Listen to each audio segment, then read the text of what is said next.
ഞങ്ങൾക്ക് എല്ലാ ഉസ്താദ്മാരോട് പറയാനില്ല, ഏതെങ്കിലും ഒരു ഉസ്താദ് നല്ലൊരു ഉസ്താദ് എനിക്ക് നല്ലൊരു മറുപടി തരണമെന്ന് ഞങ്ങൾക്ക് പറയാനുള്ളൂ. എന്തേന്ന് പറഞ്ഞെങ്കിൽ ഇല്ലേ, ഇന്നലെ ഞാൻ ഒരാളോട് ബാധിക്കാൻ പോയി ജുമാന്റെ ഖുതുബനെ കുറിച്ചിട്ട്. അവര് പറയുന്നത് എന്തേന്ന് പറഞ്ഞാൽ ദുബൈയിലല്ലോ അറബിയിൽ ഖുതുബ ഓതുന്നല്ലേ, പിന്നെ ഇന്തോനേഷ്യയിലായിട്ട് ഫിലിപ്പീനിലായിട്ട് അവരവരുടെ ലാംഗ്വേജിൽ ഖുതുബ ഓതുന്നു ഓരോ രാജ്യത്തും. നമ്മുടെ നാട്ടിൽ മാത്രം എന്തേന്ന് അറബിയിൽ തന്നെ ഖുതുബ ഓതുന്നു. നമ്മുടെ നാട്ടിൽ നമ്മളെ ലാംഗ്വേജിൽ തന്നെ ഖുതുബ നടത്തിക്കൂടെ എനിക്ക് ഭയങ്കര ബാധ എന്നോട്. ഈ വീഡിയോ കാണുന്ന ഏതെങ്കിലും ഒരു ഉസ്താദ് എനിക്ക് നല്ലൊരു മറുപടി ആയിരുന്നു, നല്ലൊരു ഇത് തരണം. എന്തേന്ന് പറഞ്ഞാല് ഇപ്പൊ ഇവര് പറയും നമ്മളെ നാട്ടിലാകുമ്പോൾ നമ്മളെ ലാംഗ്വേജിൽ ഖുതുബ ഓതണ്ടേ, എന്തേ അറബിയിൽ തന്നെ ഓതുന്നു. ഖുതുബ എന്ന് പറഞ്ഞ ഒരു പ്രഭാഷണമല്ലേ എന്നല്ല പറഞ്ഞിട്ട് എന്നോട് ഭയങ്കര പറച്ചിൽ പറയുന്നുണ്ട്. ദയവ് ചെയ്ത് ഒരു ഉസ്താദ് എനിക്കൊരു നല്ലൊരു മറുപടി തരണം, എൻ്റെ ഒരു ആഗ്രഹം, പ്ലീസ്. അൽഹംദുലില്ലാ, മാഷാ അല്ലാഹ്. ഈ ചെറുപ്പക്കാരൻ്റെ ചോദ്യം കേൾക്കുമ്പോൾ തന്നെ വളരെ മനസ്സിന് സന്തോഷമാവുകയാണ്. പഠിക്കാനും മനസ്സിലാക്കാനും പറഞ്ഞു കൊടുക്കാനും വളരെയധികം സന്തോഷം തോന്നുകയാണ്. ഏതായിരുന്നാലും ബുഖാരി ഇമാം ഉദ്ധരിച്ച ഒരു ഹദീസിൽ നബി സല്ലല്ലാഹു അലൈഹി വസല്ലം തങ്ങൾ പറഞ്ഞതായി, സല്ലു കമാ റഅയ്തുമൂനി ഉസല്ലി. സഹാബത്തിനോട് നബി സല്ലല്ലാഹു അലൈഹി വസല്ലം തങ്ങൾ പറഞ്ഞു കൊടുക്കുകയാണ്, ഓ സഹാബത്തെ, ഞാൻ എങ്ങനെയാണോ നിസ്കരിച്ചത്, ഞാൻ എങ്ങനെയാണോ കൽപ്പിച്ചത്, അതുപോലെ തന്നെ നിങ്ങൾ ചെയ്യണമെന്ന് സഹാബത്തിനോട് പഠിപ്പിക്കുകയും ആ സഹാബത്ത് ലോകത്തിൻ്റെ മുഴുവൻ ഭാഗങ്ങളിലേക്കും റസൂലുള്ളാഹി തങ്ങൾ പഠിപ്പിച്ചത് പ്രകാരം തന്നെയാണ് റസൂലുള്ളാഹി തങ്ങളെ ആശയ ആദർശത്തെ പഠിപ്പിച്ചു കൊടുത്തത്. ഏതായിരുന്നാലും ഈ ഹദീസിനെ വ്യാഖ്യാനിച്ചുകൊണ്ട് ബഹുമാനപ്പെട്ട ഇമാം നവവി റളിയല്ലാഹു അൻഹു ഉദ്ധരിക്കുകയാണ്. നവവി ഇമാമാണെന്ന് പറയുമ്പോൾ ചില്ലറക്കാരനൊന്നല്ല നവവി ഇമാം, വലിയ മഹാനാണ്.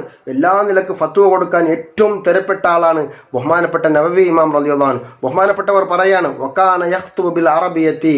ഖുതുബയുടെ ഭാഷ അത് അറബിയിലായിരിക്കൽ അതിൻ്റെ നിബന്ധനയാണ്, ഇല്ലെങ്കിൽ അവൻ്റെ ഖുതുബ ശരിയാവുകയില്ല.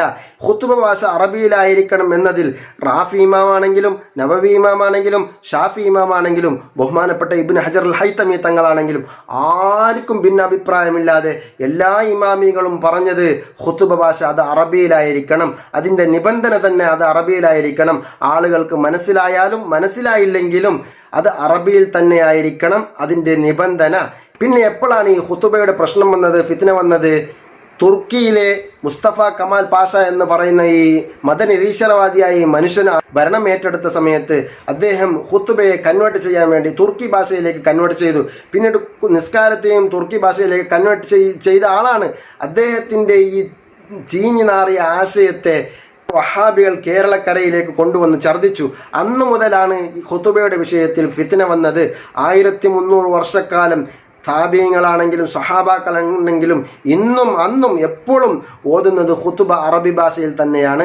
ഏതായിരുന്നാലും ഖുതുബ മറ്റുള്ള പ്രഭാഷണങ്ങളെ പോലെയല്ല.